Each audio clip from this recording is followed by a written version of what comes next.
సంవత్సరాల తరబడి ఎన్ని మందులు వాడినా మీ మోకాల నొప్పులు తగ్గట్లేదా? ప్రాణ పెయిన్ క్లినిక్ లో అత్యాధునిక చికిత్స. నమస్కారం రచిత గారు. నమస్తే సిరి. ప్రతి ఒక్కరి లైఫ్లో మ్యారేజ్ అనేది చాలా ఇంపార్టెంట్ అండ్ ఆ జంట కనుక బాగుంటే మిగతా లైఫ్ మొత్తం వాళ్ళిద్దరూ కలిసి ఎంతో సంతోషంగా జర్నీ అనేది కొనసాగుతూ ఉంటుంది. కానీ ఇప్పుడున్న ప్రజెంట్ సిచ్యువేషన్లో మనం చూస్తే చిన్న చిన్న కారణాల చేతనే డైవర్స్ దగ్గరికి వెళ్ళిపోవడం, విడిపోవడం ఇలాంటివన్నీ మనం చూస్తున్నాం. ఒక సక్సెస్ఫుల్ జర్నీ రావాలి అంటే ఒక మ్యారేజ్ లైఫ్లో ఎలాంటి క్వాలిటీస్ ఉండాలి అంటారు? యాక్చువల్లీ ఒక 7 ప్రిన్సిపల్ సూత్రాలు అంటే బేసికల్గా ఇవి మనందరికీ తెలుసు. మనం చాలా ఎపిసోడ్లో నేను చాలా ఇవి ఫ్యామిలీ ఇవి చేస్తున్నప్పుడు ఐ ఆల్రెడీ టోల్డ్, బట్ రీసెంట్గా ఐ కమ్ అక్రాస్ మొన్న సుధామూర్తి గారు కూడా మాట్లాడుతున్నప్పుడు మెన్షన్ చేశారు. సరే, రామాయణమైనా భగవద్గీత అయినా ఎవరు చెప్పినా అవే points. But I want to reinsist, మనదైన జర్నీలో ఆవిడ అంత అద్భుతంగా చెప్తే నాకు మళ్ళీ వాటిని ఒకసారి మన మన వ్యూవర్స్ వద్దకి చేర్చాలి అని.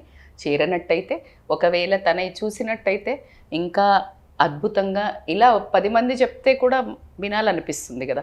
అలానే ఒక ఉద్దేశంతో నేను ఈ 7 సూత్రాలు, 7 tips for a successful marriage అనేది మాత్రం చెప్పడం జరుగుతుంది. దానికి ముందు నేను ఒకటి యాడ్ ఆన్ చేయాలంటే, సక్సెస్ఫుల్ లైఫ్ ప్రిన్సిపల్ ఏంటి అంటే 90% depends on marriage. Okay, 10% you have other 9 principles. So now you can understand.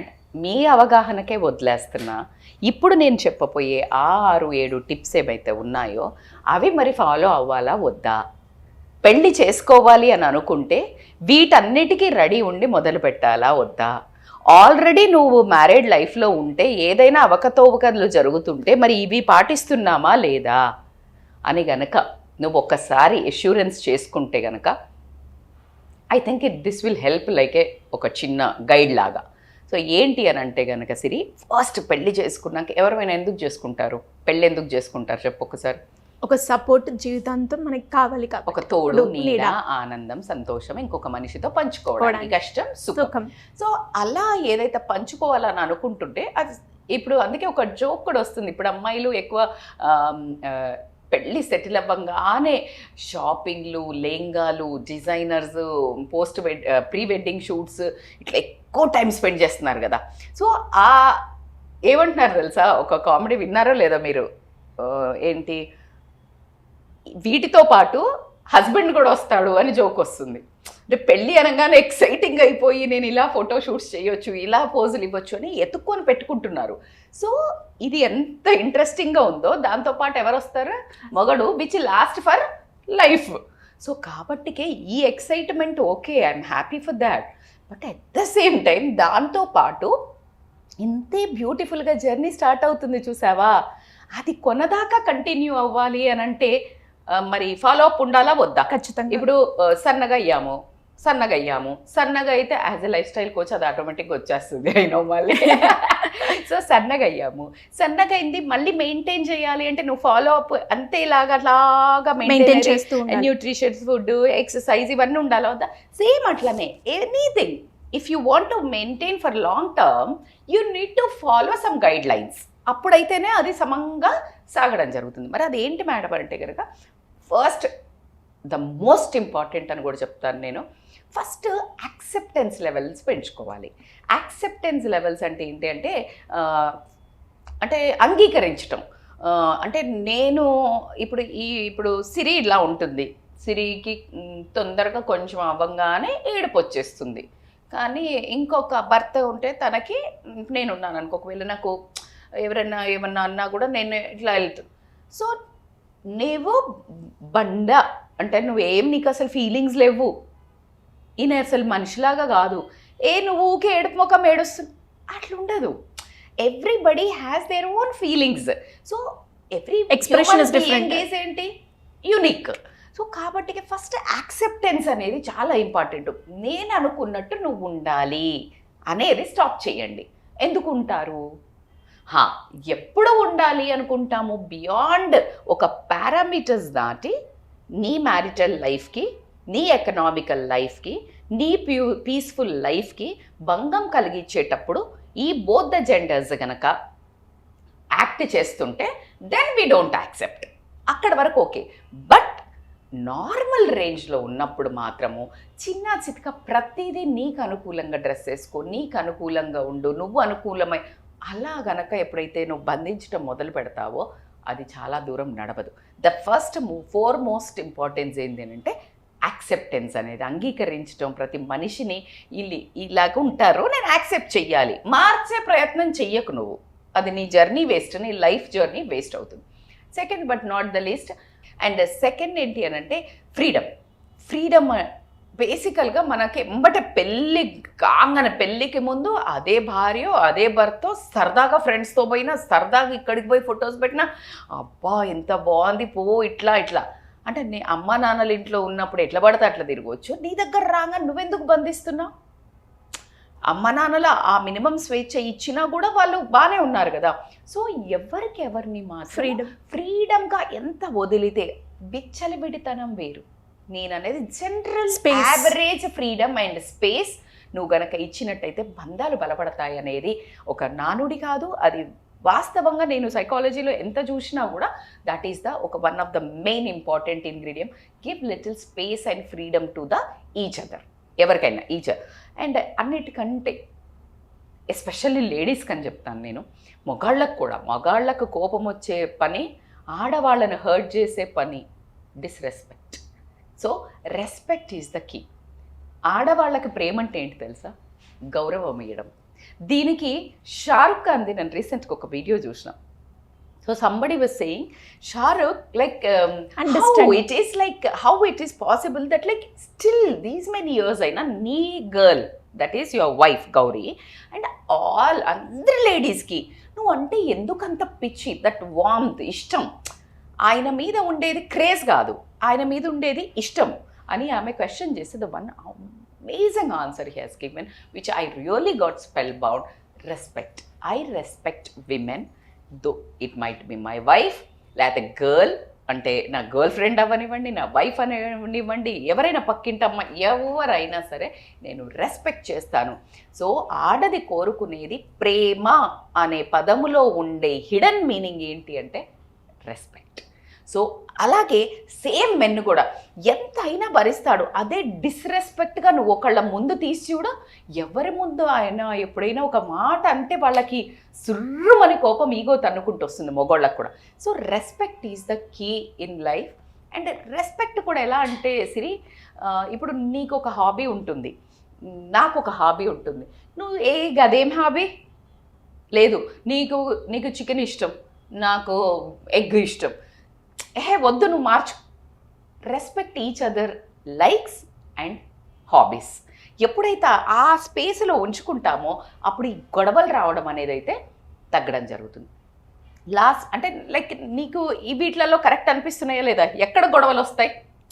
అవి ఆపినప్పుడు మనము కదా, ఇవన్నీ ఎక్కడ గొడవలు వస్తాయి మీరు ఒక్కసారి ఆలోచించండి. అది కాకుండా ఎకనామికల్ అండర్స్టాండింగ్. పెళ్లి చేసుకునే అప్పుడు ఈ మనిషికి ఎంత ఉంది, ఎంత నా లైఫ్ కూడా ఇప్పుడు మనకు ప్రతి దానికి కొన్ని తీయాల్సి ఉంటుంది, తర్వాత నాకెంత స్పెండ్ చేస్తాడు. ఈ ఎకనామికల్ క్యాలిక్యులేషన్లో కూడా ఇద్దరు కలిసి నిర్ణయాలు తీసుకుంటూ సేవింగ్స్ అనండి, ఖర్చులు పెట్టడం అనండి, ఒకళ్ళకి పెట్టడం అననివ్వండి, స్పెండ్, ఇలాంటివన్నీ కనుక ఇద్దరు కూర్చుని అవగాహన చేసుకుంటే 90% గొడవలు రావు సిరి. ఎందుకంటే ఎకనామిక్స్ వల్ల వచ్చే దాని పరిణామాల వల్ల ఎక్కువ గొడవలు అవ్వడం జరుగుతుంది కాబట్టి economical. And the most important అని ఇంకా నేను ప్రతివీ most important and this is one of the most is communication. Communication is the key. అంటే ఇప్పుడు నీతో ప్రొద్దున లేచినప్పటి నుంచి నైట్ అంటే like almost you are bonded together. ప్రపంచంలో ఏ బంధం కూడా అలా ఒకటే అంటే ఇప్పుడు తల్లి దగ్గర కొన్ని రోజులు ఉంటాము, స్నానం పోస్తుంది, అన్ని చేస్తుంది, అమ్మ పక్కన పడుకుంటాము. కొన్ని రోజులు అయినాక ఎక్కడికి షిఫ్ట్ అవుతాం, బయటకు షిఫ్ట్ అవుతాం. కొన్ని రోజులు అయినాక పక్క ఇంకొక రూమ్కి షిఫ్ట్ అవుతాం. ఆ తర్వాత పక్క ఇంటికి షిఫ్ట్ అవుతాం. అంటే అమ్మాయి అయితే బయటికి వెళ్ళిపోతుంది, అబ్బాయి అయితే వైఫ్ దగ్గర. సో ఇలా షిఫ్ట్ అవుతే కానీ వీళ్ళిద్దరు మాత్రం ఎన్నేళ్ళు ఉంటారు? 8, మిగతా 80 ఏళ్ళు ఉండాల్సిన ఆ రెండు బంధము ఇద్దరు ఒకరికొకరికి ఏమనిపిస్తుందో చెప్పుకోలేని ఫీలింగ్స్, బాధగానేవో, కష్టంగానేవో, సంతోషం కానివ్వండి, ఎక్సైట్మెంట్ కానివ్వండి, ఏదైనా నాటీ థింగ్ కానివ్వండి, చీప్ థింగ్ కానివ్వండి, నీ దగ్గర షేర్ చేసుకోలేకపోతే ఎలాగా? సో ఆ కమ్యూనికేషన్, ఓపెన్ కమ్యూనికేషన్ అనేది పెట్టుకోకపోతే మాత్రం చాలా గుండెల్లో ఎప్పుడు సఫకేటింగ్ ఉండి అదర్ రిలేషన్స్కి ఎవరు దొరుకుతారా వినేవాళ్ళు అని పక్క అమ్మలక్కల దగ్గర పోయి చెవు కొరకటం, ఇంటి ముచ్చట్లు, లేకపోతే ఇంకెవరో ఫ్రెండ్స్ దగ్గర చెప్పటం, ఇవి మళ్ళా పెద్ద ప్రమాదాలు తెచ్చిపెట్టడం జరుగుతుందా జరగదా? జరుగుతుంది. ఎందుకంటే వీళ్ళకి మరి చెప్పే వరకు ఉచిత సలహాలు ఇస్తారా ఇరా? ఖచ్చితంగా. ఇట్లా చేయి, మీ ఆయన ఇట్లా చేసిండా, నువ్వు ఇట్లా చేయి. సో ఉచిత సలహా. So it is always better to that communication మీ ఇద్దరి మధ్యలో సమంగా ఉండటం అనేది ఎంతైనా ఇంపార్టెంట్. అండ్ ఇంకొకటి ఏంటంటే సపోర్ట్ అండ్ సింపతి. సపోర్ట్ అంటే ఏంటి అని అంటే బేసికల్గా వైఫ్ అయినా హస్బెండ్ అయినా when they have some pain, అంటే ఇప్పుడు ఫర్ ఎగ్జాంపుల్ ఫస్ట్ భర్త తీసుకుంటే ఆఫీస్ నుంచి వచ్చిండు, చాలా కష్టమవుతుంది, అక్కడ ఎవరో చాలా డ్రామా క్రియేట్ చేస్తున్నారు ఆఫీస్ అట్మాస్ఫియర్లో, లేకపోతే ఏదైనా బిల్లు కట్టడానికి ఏదైనా కష్టమవుతుంది, అప్పుడు నువ్వు ఎంత సపోర్ట్ చేయాలి? చాలా సపోర్ట్ చేయాలా, అర్థం చేసుకోవాలా, ఇంకా ఎంపతి అంటే లైక్ నువ్వు ఆ స్థానంలో ఉంటే ఎంత పెయిన్ ఫీల్ అవుతావో అది నువ్వు అక్కడ చూపించాలి. అంటే అన్నం కలిపి చక్కగా తినిపించడం కానీ, తనకి ఇష్టమైనది వండి పెట్టడం కానీ, తనకి ఇష్టమైన రూమ్ సెట్ సగం బాధలు పోతుంది. సో ఆ సపోర్ట్, అర్థం చేసుకునే తత్వము ఈదర్ వే. లేడీది అనుకోండి, తను బయటకు పోయి చేసేసి వస్తుంది, ఎక్కడికి వర్క్ చేసి వస్తుంది, ఇంట్లో పిల్లల్ని చూసుకుంటుంది, ఈవినింగ్ రాగానే నువ్వు అలసిపోయావు, తను అలసిపోయింది. At the same time you both need to understand share works. Yes or yes. అప్పుడు గొడవ ఎందుకు వస్తుంది? నువ్వు వర్క్ చేసి వచ్చావు, నేనెందుకు పని చేయాలని అడిగితే బర్తగించింది అంటున్నారు. అట్లా ఎట్లా అవుతుంది? సేమ్ లేడీ ఆల్సో వర్కింగ్ కదా, ఎక్స్ట్రా ఇప్పుడు కూరగాయలు కానీ, లేకపోతే వంట ఏం చేయాలి కానీ, పని అమ్మాయికి ఏం చెప్పాలి కానీ, పని అమ్మాయి ఏం చేస్తుంది కానీ, ఇవన్నీ బేసిక్ వర్క్స్ అట్లీస్ట్ ఆమె ఆల్రెడీ తీసేసుకుంది. కానీ కంబైన్డ్ వర్క్స్ ఉన్నాయి, కూరగాయలు కట్ చేసేయటమో, లేకపోతే నీకు వంట ఇష్టమైతే ఈ అమ్మాయి కూరగాయలు కట్ చేస్తే నువ్వు వండటమో, లేకపోతే ఇంకేదైనా బట్టలు క్లీనింగా, లేకపోతే దాంట్లో లాండ్రీ వేయటమో, లేకపోతే బెడ్షీట్ చేంజ్ చేయడమో, లేకపోతే curtains, that you can do. Who said that is only girls work? అప్పుడు ఎందుకు చేశారు అంటే వీళ్ళు పనికి వెళ్తున్నారు కాబట్టి వీళ్ళకు ఒక వర్క్ తీసిపెట్టి ఇది చేసుకో అన్నారు. But when lady also doing job, అక్కడే కదా గొడవ వస్తుంది. మరి నువ్వు చేసి వచ్చావు, నేను తిరగొచ్చా, నేను ఒక్కది ఎందుకు చేయాలా అనే కదా గొడవ వస్తుంది. అప్పుడు మొగోడు ఎట్లా చేస్తాడు? Who said that? వంటలు చేసేది 40 పాకం అని ఎందుకు వచ్చింది? అసలు మగవాళ్లే షెఫ్లు ఎవరు ఉంటారు సిరి? అవునా కాదు? సో ఆ కామన్ సెన్స్, ఆ సింపతి, సపోర్ట్, ఈ కమ్యూనికేషన్ ఎప్పుడైతే ఉంటుందో చాలా గొడవలు తగ్గుతాయి. Last but not the least, పెళ్లి చేసుకునేటప్పుడు అసలు పెళ్ళి ఎందుకు చేసుకుంటావు? నాకు ఒక కుటుంబం కావాలా, నాకు ఒక పిల్లలు కావాలా, నా ఒక పరంపర పెరగాల అని చేసుకుంటున్నాము. అది ఎంత ఇంపార్టెంటో ఒక మనిషి ఒక కేరింగ్, షేరింగ్ ఇట్లా అని చేసుకుంటున్నాము. అందుకే లేడీస్ ఈ మధ్య నువ్వు ఆ కేరింగ్, షేరింగ్, లవ్ లేకుండా ఈ నస పెడుతుంటే, I don't need you boss, I have my money. If you are ready to share my happiness, sadness, emotional feelings, love feelings, everything, vice versa నేను కూడా షేర్ చేసుకుంటా, అప్పుడు టుగెదర్ ఉంటే మీనింగ్ఫుల్లా కాదా? ఖచ్చితంగా. ఇప్పుడు లేదు అనుకోండి, నేను వెళ్ళిపోతా అంటుంది. దానికి మనం పెట్టే పేరేంటి? బరితెగించిన తనం. దానికి ఏమంటున్నారు? లేడీ ఈ డబ్బులు సంపాదిస్తున్నారు కదా, ఆగుతలేరు. ఇట్స్ నాట్ దట్ ఆగడం. ఎందుకు భరించాలి? క్వశ్చన్. ఇప్పుడు ఒక జంట ఏం చెయ్యడు, మనిషి ఏం సంపాదిస్తలేడు, ఏం చేసలేడు, లేడీ అంతా సంపాదిస్తుంది, బట్ ఇట్లా ఇంట్లోకి రాగానే మంచి ఎంటర్టైన్మెంట్ సెషన్ ఉంటుంది. గొడవ పెట్టుకొని ఎవరితో పోయినావు, ఏం పోయినావు, తాగొచ్చి కొట్టుడు చేస్తే, నువ్వు ఈ మనిషితో ఈమె ఉండాలా, ఈ టాక్సిక్ రిలేషన్లో వెళ్ళిపోవాలా? వెళ్ళిపోవాల్సింది. ఎన్ని రోజులను భరిస్తారు? ఎందుకు భరించాలి? ఎన్ని రోజులు ఈజ్ అ డిఫరెంట్ థింగ్. పెళ్లి చేసుకున్నారు, అదే బాధ్యత అద్దరికి మనిషికి ఎందుకు లేదు?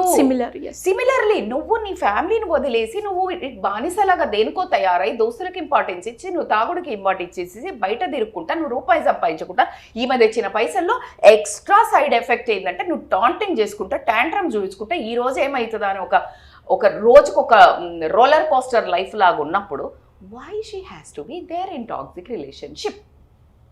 ఈ మగవాళ్ళైనా ఇప్పుడు ఆడవాళ్ళైనా నువ్వు విడిపోమంటున్నావా అని కామెంట్ పెట్టేవాళ్ళు, నీ కూతురు గనక ఆ పొజిషన్లో, నీ చెల్లె గనక ఆ పొజిషన్లో ఉంటే నువ్వేం చేస్తావు? By I want an answer. Let's be humans, right? Yes. So ఇలాగా అది ఇవన్నీ కావాలని కోరుకుంటుంది. ఇవన్నీ మర్చిపోయి మనం ఏం చేస్తామంటే గోలు, కెరియర్ అని అసలు ఫ్యామిలీని పట్టించుకోకుండా తిరగడం జరుగుతుంది. సో బేసికల్గా ఏంటి అంటే లైఫ్లో family importance is importance. Family అనేది కెరియర్ అనేది రెండు ఇట్లా వెళ్తుండాలి. కెరియర్ ఎందుకు మొదలైంది? ఈ ఫ్యామిలీని సాధడానికి మొదలైందా లేదా అంటే ఇది ఒక బండికి ఎడ్లు లాగా కెరియర్. నువ్వు ఈ ఫ్యామిలీని వదిలేసి ఒక్కడవే ఉరికి ఉరికి చూస్తే వెనకాల ఏం లేకపోతే ఎవ్వరు లేకపోతే ఎక్కడ దాకా ఉరుకుతావు? Is there any meaning darling? No. Simple. That you said no. ఈ బండిని వదిలేసి రెండే ఉరికిన ఎద్దులు ఏం లాభం? No use. No, you reached your destiny, you reached your success, your money is there, you have everything. Where is your people? So understand that like family is the key for your career. ఒకవేళ లేదు madam నా career అసలు నాకు పిచ్చి focus, నేను పెళ్లి చేసుకోకు. నీ జీవితం కోసము, నీకు జస్ట్ పెళ్ళయిందనే ట్యాగ్ కోసము, నీకు వండి పెట్టి నీ బట్టలు ఇస్త్రీ చూసి నీకు ఇంట్లో ఒక ఆడమనిషి ఉండాలి అనే కోసము ఇంకొక జీవిని నువ్వు ఆమె లైఫ్ని క్రైసిస్లో వేయొద్దు. Make sure you discuss all these things. నీకు ఫ్యామిలీ ఇంపార్టెన్స్ ఉందా లేదా, నీకు కెరియరే ఇంపార్టెన్స్ ఉందా? సారీ బాస్, ఈ అమ్మాయికి మస్తు అంటే గుడి ఇట్లా నా హస్బెండ్ నాతో ఉండాలి, నా ఎదురుగా ఉండాలి, నన్ను ఇక్కడ ఇట్లా ఉంది కావచ్చు. But if it is a మిస్ మ్యాచా కాదా? ఖచ్చితంగా it is a mismatch. ఎక్కడ ఇంకా మరి విడాకులు కాకుండా ఏమైతే? మా విడాకులు ఎక్కడ ఉంటాయి? ఉండదు. So be clear. This is like all discussion. ఈ చెక్ బుక్ పెట్టుకొని మేడం ఇట్లా ఉన్నాక మారరా అంటే నేను మారరా అనట్లేదు. నేను ఏమంటున్నా అంటే just watch this video and make sure ఎవరైతే పెళ్ళైతున్నారో మీ హస్బెండ్కో వైఫ్కో పంపించుకోండి. Because these are the key factors for a successful marriage. I know you are getting married for to be happy, to spend a further happiness and అందరు కలిసి enjoy చేయాలనుకున్నప్పుడు these are the key points for your successful marriage. So I hope you will follow and you will comment.